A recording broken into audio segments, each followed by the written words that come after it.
День Игорь Тамакин начинает рано. Едва взошло солнце, он уже работает на огороде. В утренней прохладе трудится легче. К тому же северное лето короткое, и за это время нужно успеть немало. В собственном доме забот хватает, хозяйская рука требуется всюду. Сейчас огород надо картошку сажать. Я вот шланг провел сегодня.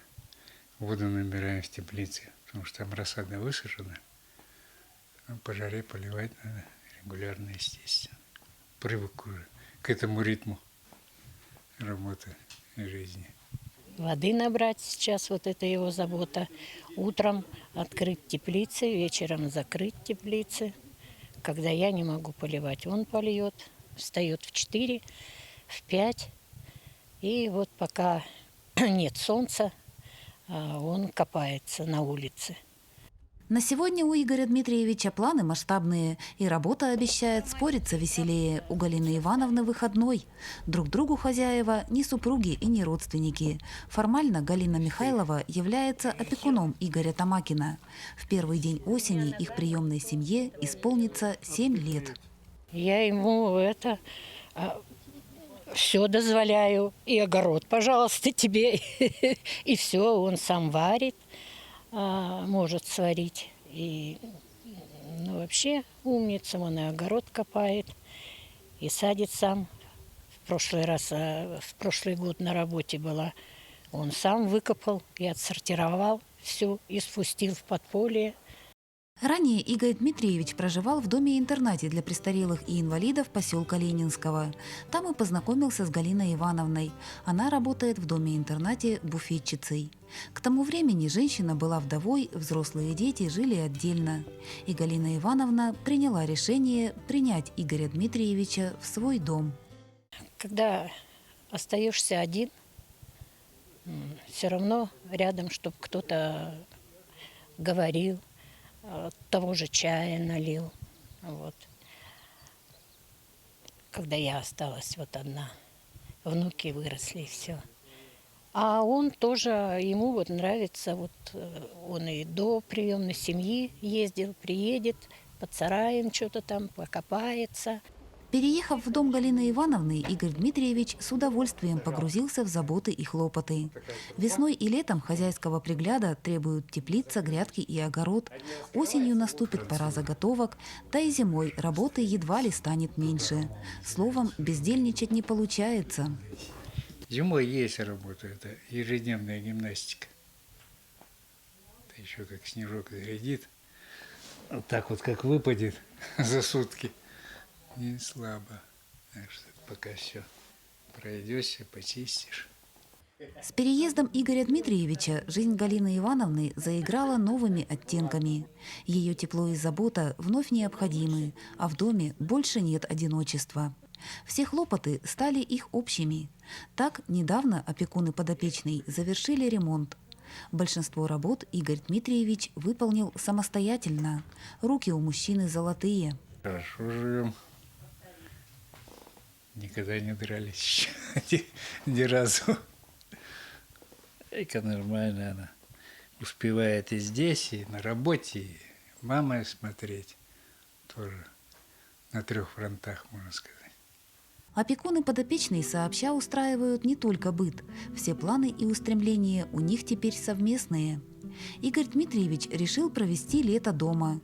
Он отказался от возможности отдохнуть в санатории лишь потому, что Галина Ивановна в этом году не сможет поехать вместе с ним. Нам предлагали, вернее, ему предлагали, Игорю Дмитриевичу, путевку в санаторий. Прямо вот женщина говорила, говорит, прямо вот специально как для вас. И все бесплатное. И еда, и проживание, и даже на самолете перелет, и все. И вам, и Игорю Дмитриевичу. Ну, а я не могу маму оставить, бросить, она же лежачая у меня. Говорю, я не смогу, Игорь, давай кого-нибудь найдем. И говорю, это отдадим там 2 пенсии или что, и ты съездишь. Нет, и я не поеду. Вот со мной бы он съездил, а больше ни с кем не хочет. Ну, так. Семейная форма жизнеустройства составляет одно из направлений работы с пожилыми гражданами. В Якутии эта форма реализуется с 2013 года. В настоящее время в республике создано более 200 приемных семей. Ячейка общества Галины Ивановны и Игоря Дмитриевича в Алданском районе стала первой.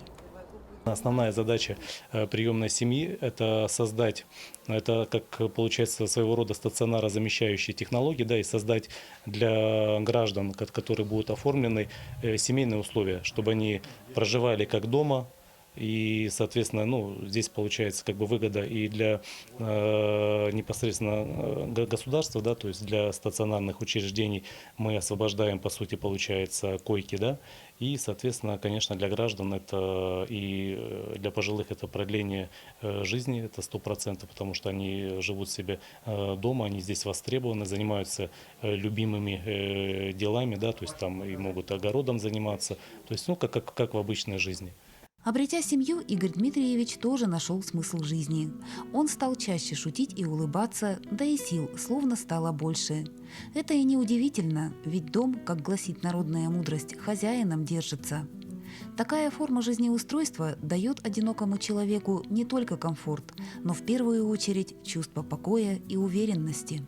Хорошее дело, конечно. Ну или там, конечно,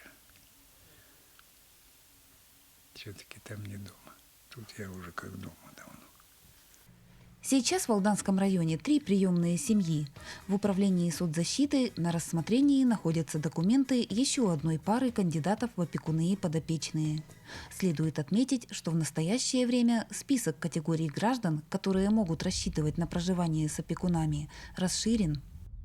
Первоначально категория граждан, которые под нее являлись получателями, это пожилые женщины в возрасте с 55 лет, мужчины с 60 лет. В 2021 году было внесены изменения в данную программу, и сейчас у нас попадают, помимо пожилых граждан, попадают и люди с инвалидностью, имеющие первую и вторую группу инвалидности. То есть это могут быть и более молодые граждане. Буквально с этого года у нас люди, имеющие недееспособность, скажем так, легкую стадию недееспособности, да, также могут быть оформлены в приемную семью и, соответственно, проживать как дома. В минувшем году дом обрел еще один житель Ленинского – Юрий Шелегон. Марину Ивановну Холодкову, женщину, которая заботится о нем, Юра знает с детства. Их семьи жили по соседству в поселке Первый Арачон. Но она хорошая была, она всегда насрапает вкусняшки, трубочки, булочки напекет, стол накроет там на рачоне. У нее самовар даже был с трубой. Чай там нагреть на всех, стол накроет, у нас много там людей было на рачоне.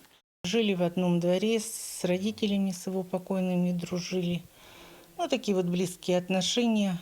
Маленький был, когда нянчила его маленько. Марина Ивановна переехала из Арачона в Ленинский в начале 90-х. В последние годы перед выходом на заслуженный отдых она работала в доме-интернате для престарелых и инвалидов. Здесь и встретила уже взрослого Юру. Он получил направление в интернат после смерти родных. Бывшей соседке парень очень обрадовался, а вскоре поселился в ее доме. Он также к нам прибегал и все время с нами. Все праздники проводил, все с нами. Любая работа в руках Юры горит и спорится, да и как иначе, тетя Марина сама не справится. Именно так, как в детстве, тетей Юрий называет Марину Ивановну и во всем стремится ей помогать. Помогает, зимой снег чистит, огородную программу полностью выполнили, посадили картошку, мелочевку посадили. Помогает, он хороший помощник. Посевная страда почти завершилась, однако ростки и побеги требуют постоянной заботы, да и с сорняками борьбу нужно вести непрерывно. С наступлением лета забот прибавилось, впрочем, Юрию эти труды не кажутся сложными. Не сложно. Я паровик с тетей Мариной. У общительного, жизнелюбивого и активного Юры в Ленинском много друзей. Жители поселка отмечают его безотказность и готовность помочь. В просьбах подсобить по хозяйству Юра никому не отказывает. В поселке любят И там, когда бывает, что и бабушки попросят, что Юрка, помоги, снег, они позвонят, Марина, отпусти его, пусть это снег побежит с удовольствием, почистит, все. Он где-то в магазин сбегает, где-то вот в Алдан съездит. В ближайшее время Марина Ивановна будет справляться по хозяйству одна. Юра в составе сборной Алданского района примет участие в республиканском спортивном фестивале людей с ограниченными возможностями здоровья, который состоится в Таттинском районе. Спортом Юра занимается с детства. Он неоднократно одерживал победы во всевозможных паралимпийских соревнованиях. Тренировкам посвящает и все свободное время. В волейбол играю. Футбол бывает, волейбол. А так-то больше ничего. А летом на велике, да, катаю. Спортом занимается, ходит в наш клуб спортивный в Ленинске, занимается футболом, волейболом занимается, на велосипеде катается. Зимой, я говорю, вот на лыжах ездит кататься на снежинку. Он такой разносторонний. Сын Марины Ивановны проживает отдельно, внуки почти выросли. Принимая решение об оформлении опеки, женщина руководствовалась прежде всего неравнодушием к судьбе Юры, которого знает с детства, и стремлением заботиться о нем. Вот эта вот программа «Приемная семья» – это очень здорово. Потому что он же вот такой, ну, он инвалид с детства, но он же не больной, не такой, не дурной, да.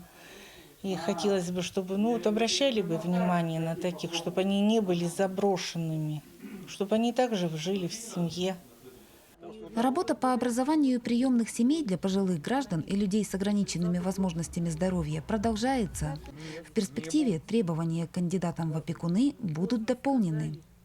С этого года все семьи, желающие стать приемными семьями для пожилых граждан, должны будут пройти обучение в школе приемных семей, которые будут организованы на базе органов социальной защиты населения, ну, в том числе в Управлении социальной защиты населения Алданского района. Ожидается, что наряду с основами социального и медицинского ухода обучающий курс включит в себя проверку готовности потенциального опекуна принять в свою семью одинокого человека, а также тестирование на психологическую совместимость с предполагаемым подопечным.